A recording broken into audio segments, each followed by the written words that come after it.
talking about what plant identification apps can actually do.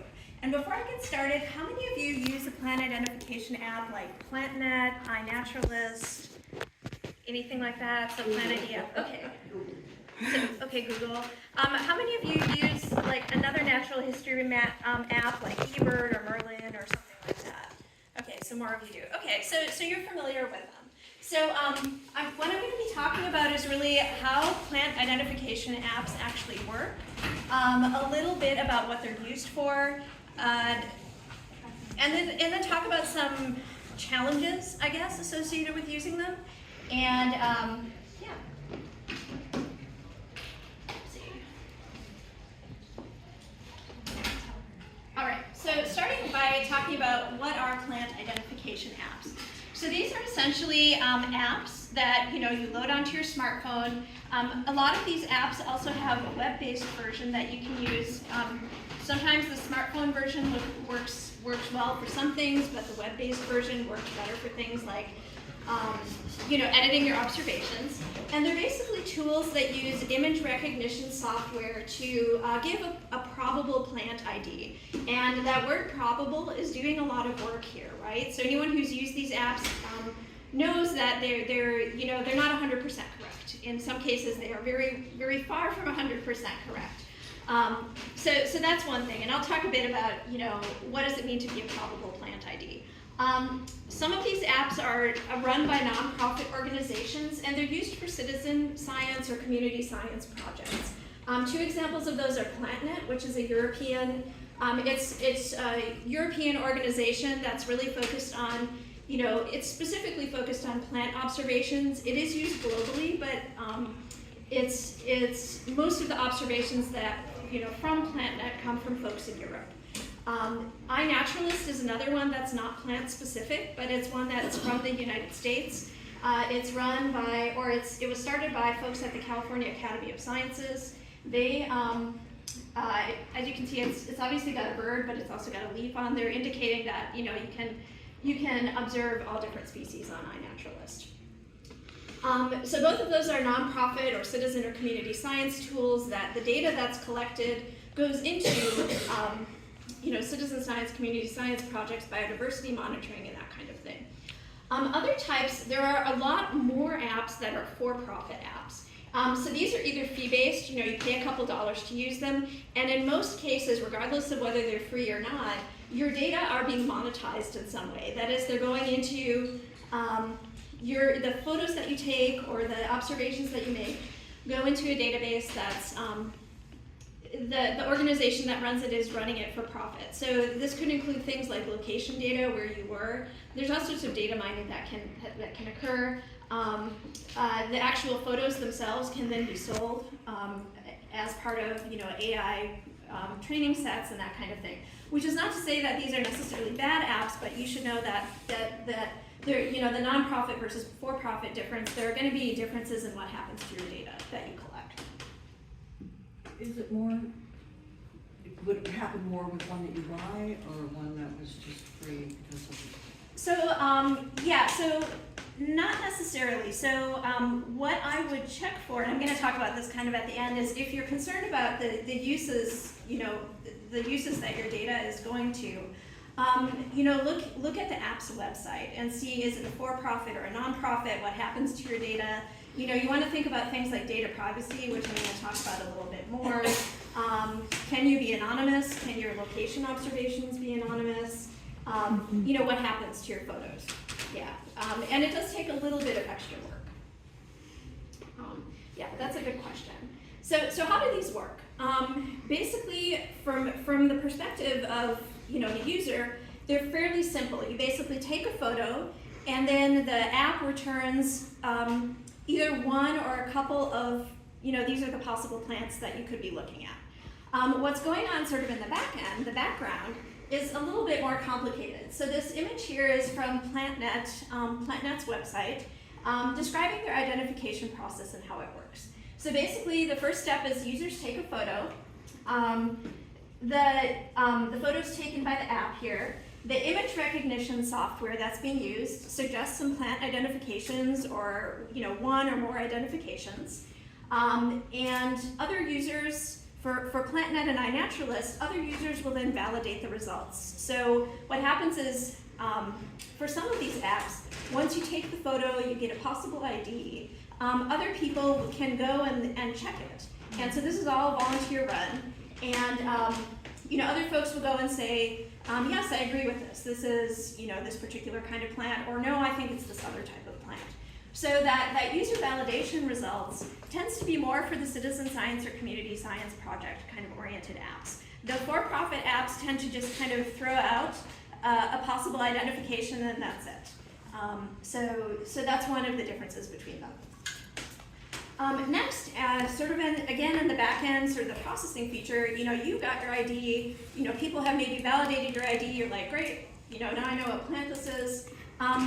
The software also collects your identification, your photo and your ID, and compiles it into a data set that's used to train the image recognition algorithm. And what this just means is that periodically the image recognition algorithm is rerun in order to try to,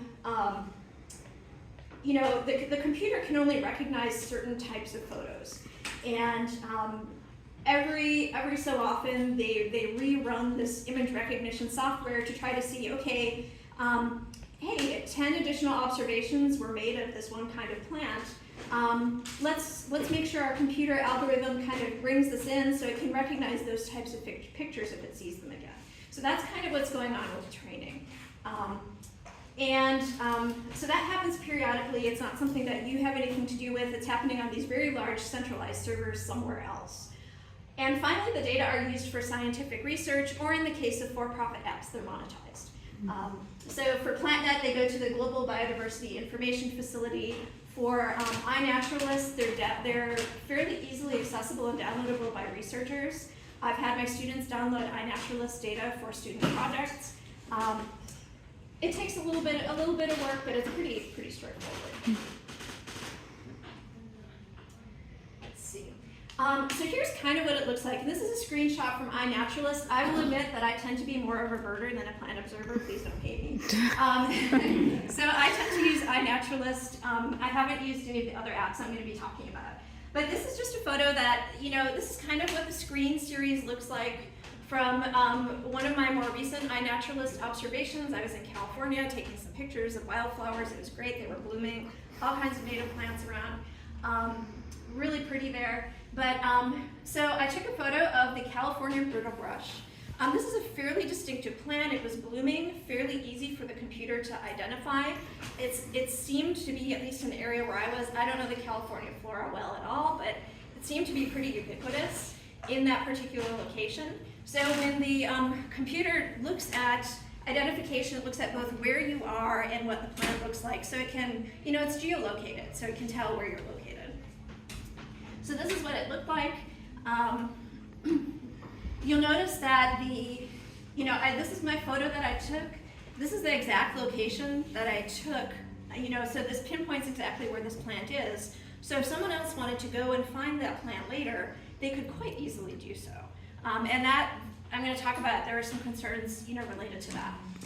Second, with observation, I mentioned that iNaturalist is one of these apps where people will go and validate your observations and double check, yes, this is, no, this isn't. In this case, there was a user, I have no idea who this person is, Anna Arft, whoever that is, in California, presumably, went through and said, yes, this is a California brittle-bush, so great. This is the plant. They've suggested that ID. So now the ID counts on the next screen. If you look up on the top where it says data quality, it counts as research grade, which doesn't mean that it's the best photo of the plant. It just means that two people have been confident about an identification. So it counts as research grade. If your photo is blurry or it's just not sure, or you don't have enough diagnostic features in the photo to really be confident about the ID, your photo won't be counted as research grade because people won't be sure about it. So there's that. And then you can also make different annotations, like, is the plant blooming or not? Sex doesn't apply to these particular plants, but for some plants, if you're looking at a male or female plant, generally that's obviously more relevant for animals. Yes.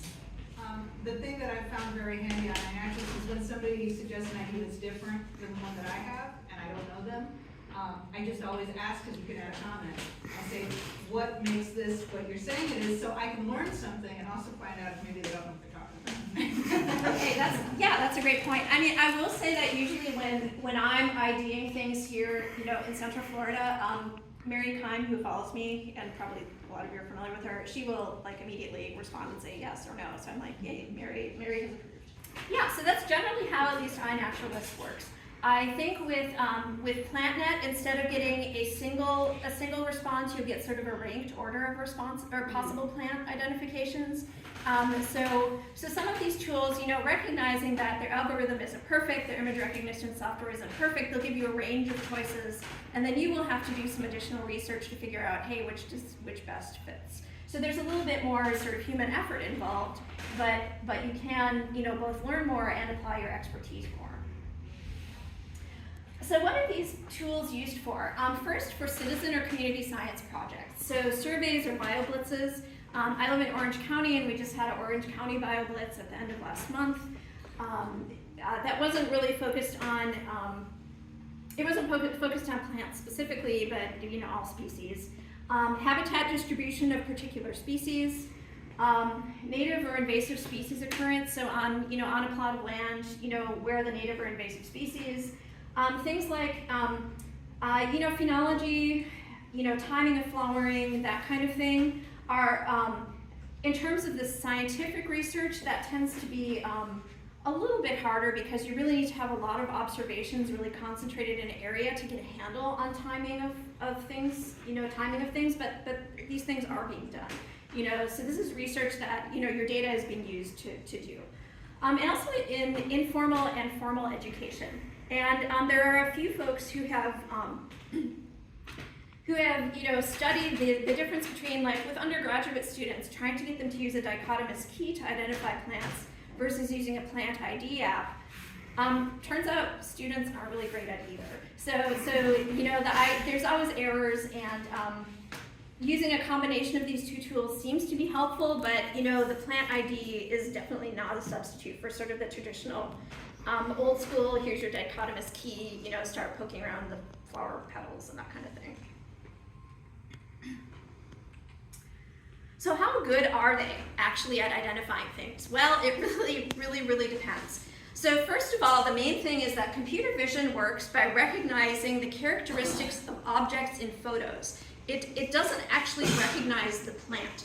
So if you're taking a smartphone picture of a herbarium specimen, you're not going to get a correct result. So whereas when we go and we sort of holistically evaluate a plant, we're looking at things like flower type, flower shape, leaf type, leaf shape, how many bristles there are on whatever part of the plant. What the computer is looking at is, here's a photo, these objects seem to be arranged in the way that similar objects are arranged in previous photos. They're not making that connection between photo and real three-dimensional plant that you can sort of touch or smell, that kind of thing. So computer vision is fairly limited. It works pretty well for well-recognizable plants. So things like, things in the Asteraceae, Aster family, things in the pea family, things that have really prominent flowers tend to be identified a lot easier or more easily than other plants.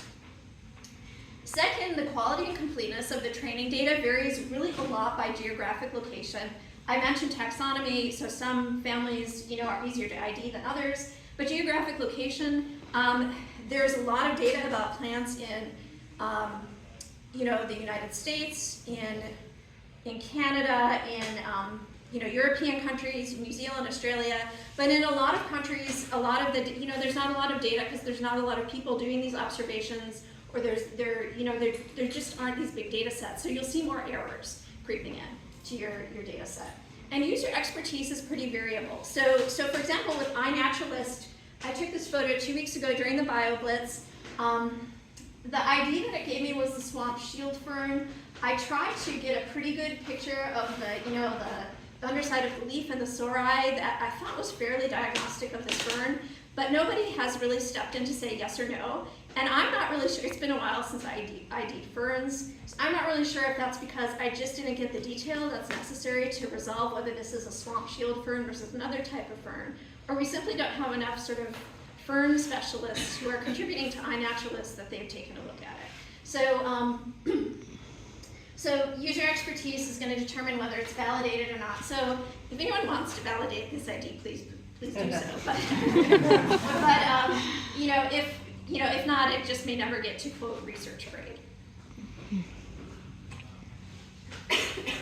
So I wanted to talk about some challenges that occur when you're using these tools.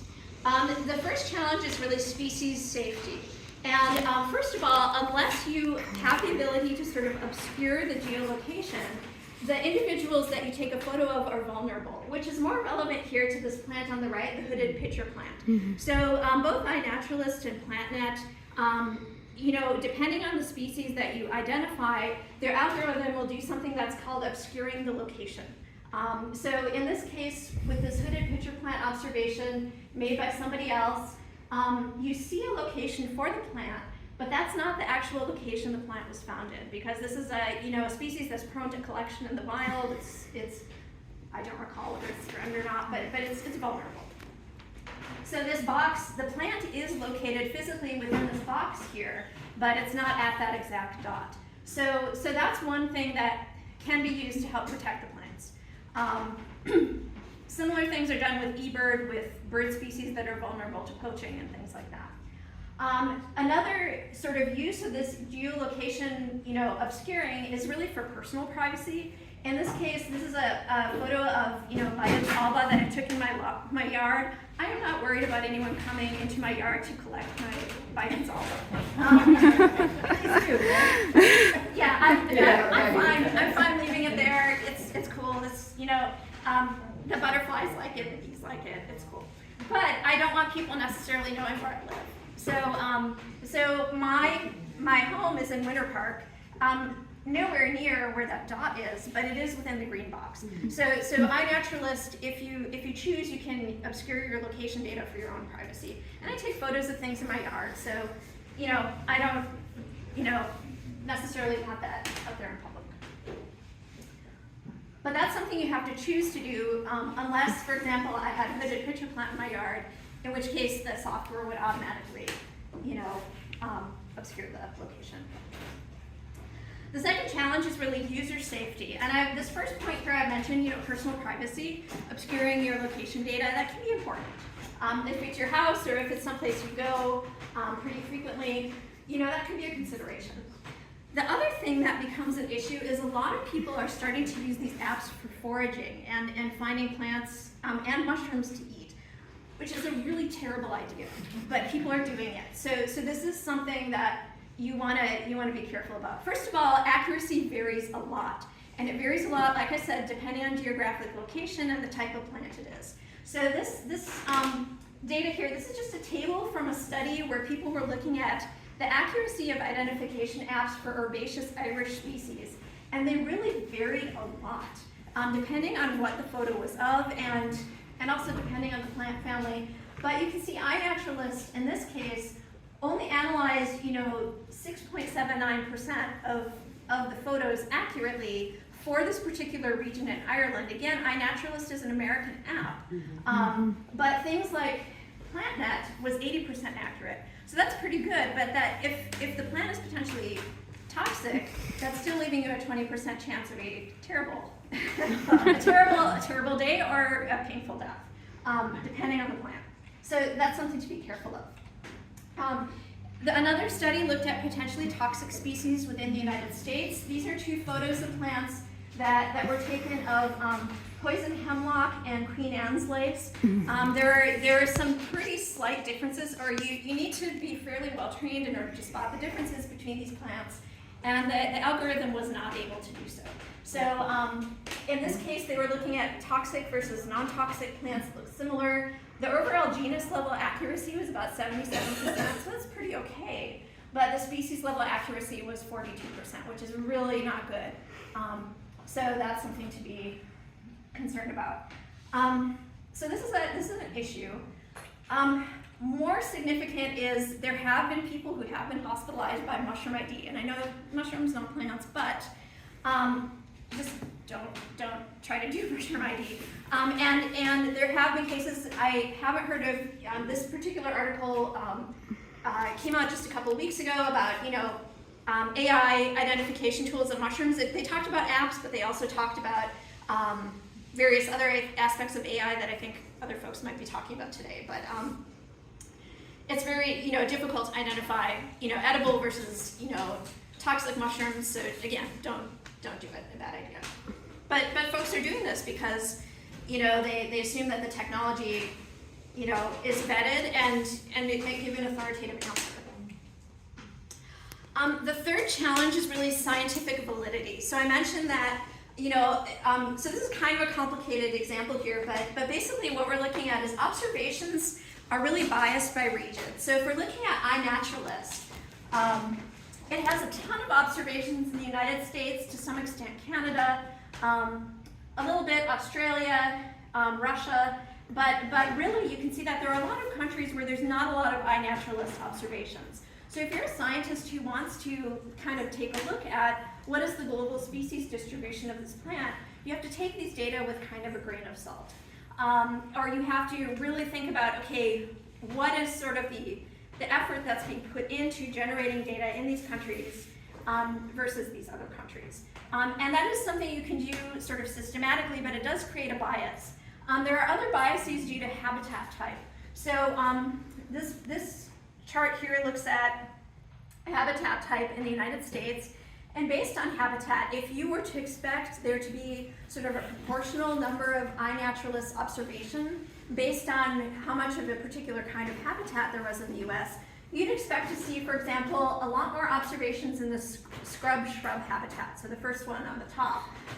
Cultivated crops, I guess I'm not really sure why you would do iNaturalisting in cultivated crops, but you could potentially look at, what insect species are present that haven't been killed by pesticides, I suppose, or that's a little harder to argue for. But you can see that there's a lot more observations on the bottom here in developed areas, because these are urban areas, suburban areas where folks are, actually going out and using these apps.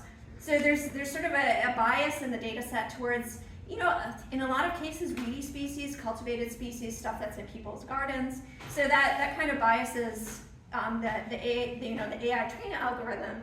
It makes it harder to recognize things like shrub species or desert species, that kind of thing. Finally, there's a lot of folks have noticed that time of year, a lot of people are out when the weather's nicer. Not surprising, but if you have a photo of a plant that's taken in a time when the plant's not flowering, it's going to be harder to recognize. And also local income level and race. There's definitely a component of, observations are biased towards folks who have a higher income level and, frankly, folks who are white. This tends to be sort of, these two things go together, but they're not completely overlapping. And it does create sort of a bias in sort of both local and global data sets. The fourth challenge is really energy and water use. So this comes into play twice. So every time the algorithm retrains the data set, it's extremely energy intensive. And apps don't necessarily tell you how much energy they're using or where the energy comes from. It's very difficult to find this information for AI training tools. iNaturalist, I was able to find sort of on their discussion board on their website, they talked about it saying, okay, well, when we train our data set, it's happening at the California Academy of Sciences. We do use a lot of data that's renewable energy, but it comes from a dam in the Hetch Hetchy Valley because they're located in San Francisco. So this is a dam that has a history of major environmental disruption. So that it's clean energy, but it's energy that is by no means environmentally, good, I guess. So this is very energy intensive. What iNaturalist and PlantNet both say is that we limit our training sessions to once a month or less often in order to use less energy. And every time these AI models train their data sets, it takes about the same amount of energy as running a small city for a couple of days. So literally this is a lot of energy that's used. So less frequently, when each user submits a query, energy is used because you're sending information to a database, the database is running the software. Again, with iNaturalist, they were the only ones I could find that said anything about this. They said, well, we use Microsoft's Azure cloud-based servers, and they say they're carbon neutral. We're not really sure because they haven't. It's proprietary. They haven't provided us the data to validate this. So essentially, it's much less intensive, but a lot more frequent. But it's really the app training sessions that require a lot of data. And this project here, this graph here at the top is looking at projections of data center power use. This isn't just for running apps like this, but a lot of this is being driven by AI tools in general. Looking at projected demand for these things, which is going to skyrocket. And obviously this has major environmental implications, major implications for carbon budgets. The other issue is that they use a lot of water. A lot of these data centers are located in desert areas, low-income areas, and they're sucking up a lot of groundwater. So this is a major, not only an environmental issue, but also a social justice issue, because there are folks whose groundwater is being depleted in these sort of rural areas, low-income areas, predominantly, minority areas, and it's hard to resist that. Well, there's jobs from this giant Amazon data center. So that's another issue. So what to do if you want to use these apps? I know I've kind of talked about the drawbacks, but they are great tools for identifying plants. They're fun to use in the field. I will say I like using them when I go on trips. If I'm going on a hike, I see something, I don't know what it is. If I'm going, when I went to California, I didn't want to carry around a California, plant book with me the whole time. I just had my app, and it was able to identify, quite a few things. So things to consider when you're thinking about picking an app. First of all, what's your comfort level with data privacy and use? Some apps will talk about your data privacy, what your data is being used for. Other apps are going to be very cagey or just not mention it at all, don't respond to questions. Those tend to be more the for-profit apps. So they're using your data for something, but you don't really have a lot of control over it. Second, are you interested more in personal identification or contributing to your community science or citizen science project? That's a question to consider. App usability. I haven't talked anything about design of apps and how well they work or what the user experience is like, but in many cases, honestly, the for-profit apps have a better user experience. They're simpler to use. There's a lot less choices you have to make because, it's basically, their function is really to take a photo, it gives you a result. They don't really care too much if the result is 100% correct, but it's easy to use and simple. Whereas the others require a little bit more work. Safety of species. Can the app obscure the location or not? So for folks that are into plant conservation, native plant conservation, that might be a pretty big concern. Energy use. Does the app or the company that runs the app give you any information at all about this? And like I said, not a lot of them do, only a few do. And finally, data quality. Are images user validated or not? I would argue that the apps that use user validation, it does have this extra check on data quality. You're not relying on just the computer, you're relying upon other people who hopefully have some level of expertise in order to evaluate them. And one thing I would say, this screenshot is from the homepage of PlantCam. If you find a plant app and it has sort of a computer-generated AI, screenshot of, a plant, in this case a monstera, bursting out of a pot, out of your phone, I would be a little hesitant to use this for scientific research. It just, to me, it doesn't really strike me as a sort of scientifically respectable aesthetic, I guess. Although apparently if you want to check out plant diseases, it purports to say, yeah, that's the disease your plant has. So if you have a sick house plant, maybe you want to use that one, I don't know.